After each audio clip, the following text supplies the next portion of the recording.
most marketing companies we've found, even dental marketing companies or companies that specialize in dentistry, do not understand the business of dentistry. They don't really understand anything clinically at all. They don't know what an abutment is.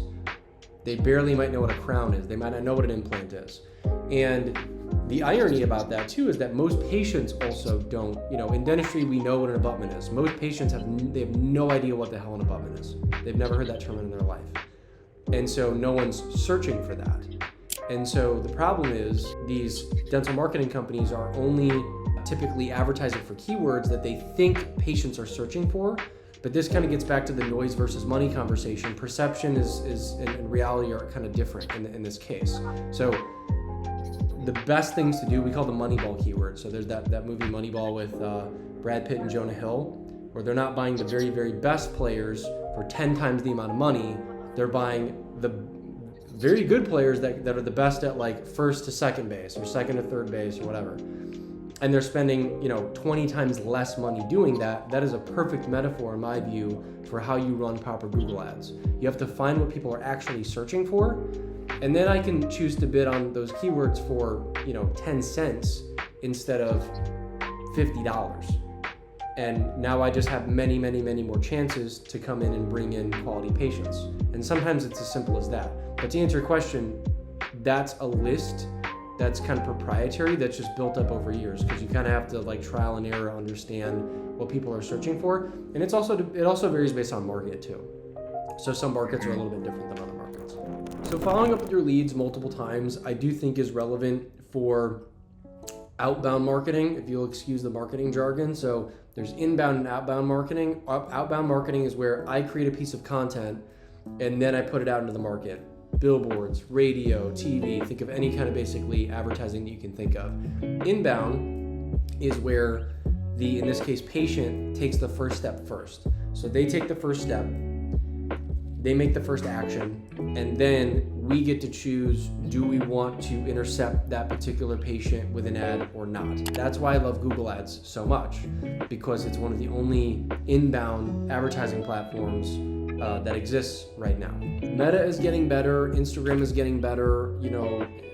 I just spoke last week on this subject, but if you're going to do outbound advertising right now, like Google Ads, Meta Ads, you want to make sure that you're animating everything. Everything should be animated. Everything needs a pattern interrupt.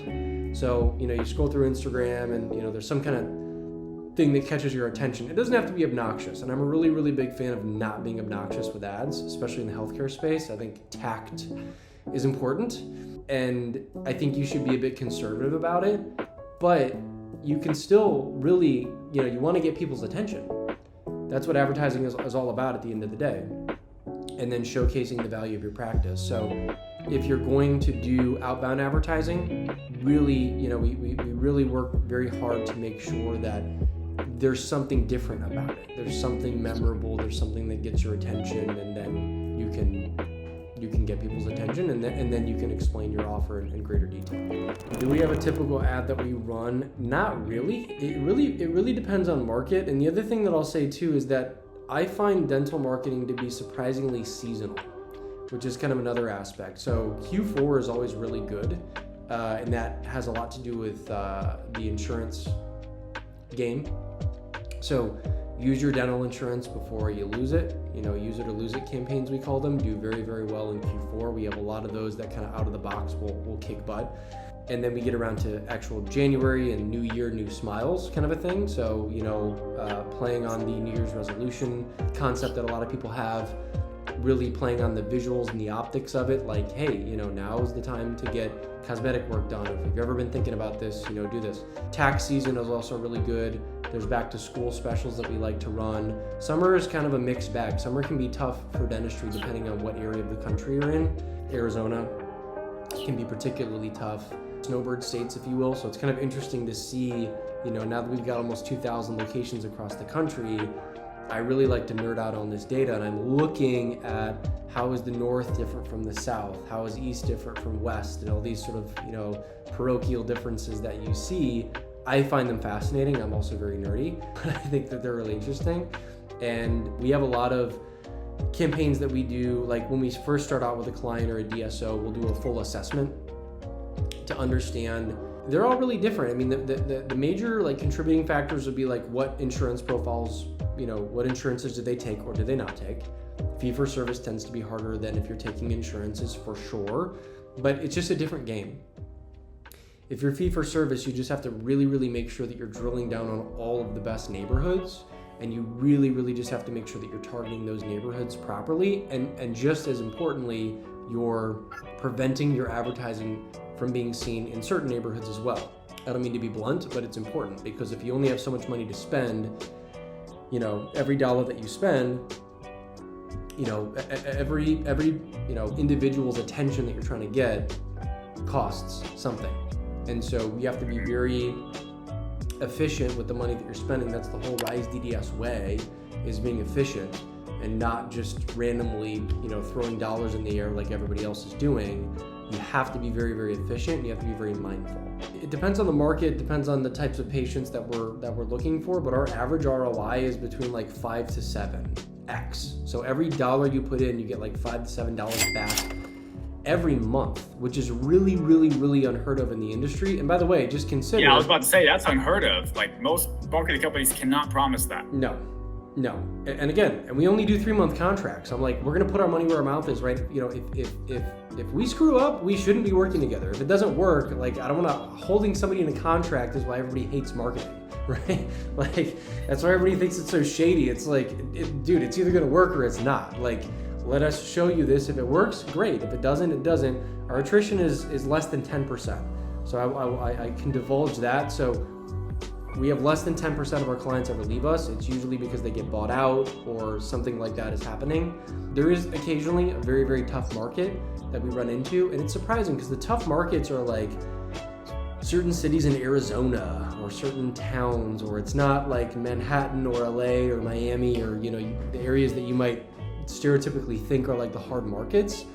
They're still really hard, but we've really gotten to be known and build a reputation for doing. We get the call when a practice cannot break through on marketing. They can't figure it out. They've gone through like 10 vendors in the last 10 years and they just don't know what's going on. And sometimes there's operational challenges that need to be addressed. Sometimes it's front desk challenges that needs to be addressed. It's not always marketing. Sometimes they think it's marketing. Marketing gets blamed a lot for a lot of things too, but I sympathize with that. I understand that because most marketing companies, just to be honest, are not very, I don't want to say they're not truthful. I don't want to rag on them too much, but they don't understand exactly what's going on. Sometimes they don't even close to understand what's going on, and that's really the larger issue.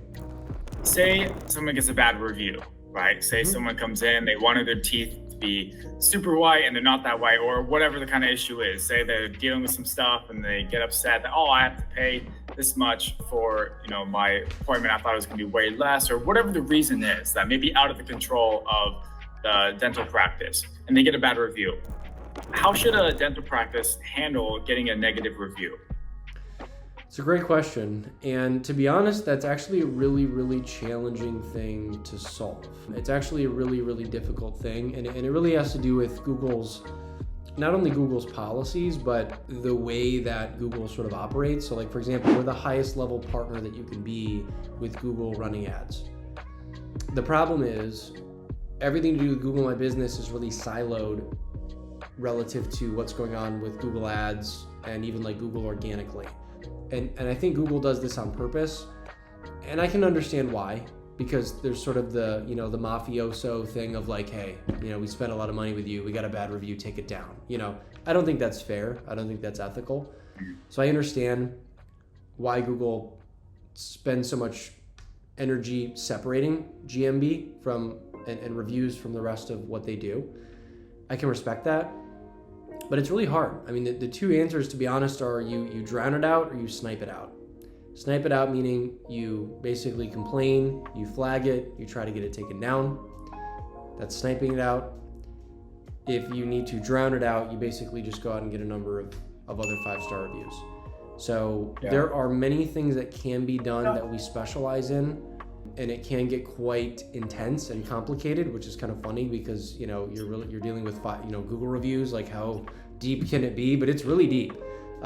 So Sometimes you just really have to escalate the crap out of something, and you just have to have a great relationship with Google, and we've got to talk to them, and it's like a whole like diplomatic, process.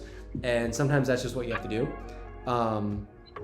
And sometimes it works, sometimes it doesn't, and it just depends on the nature of the incident. To be honest, that's one of the areas where I really think that having a great internal SOP and protocol makes all the difference.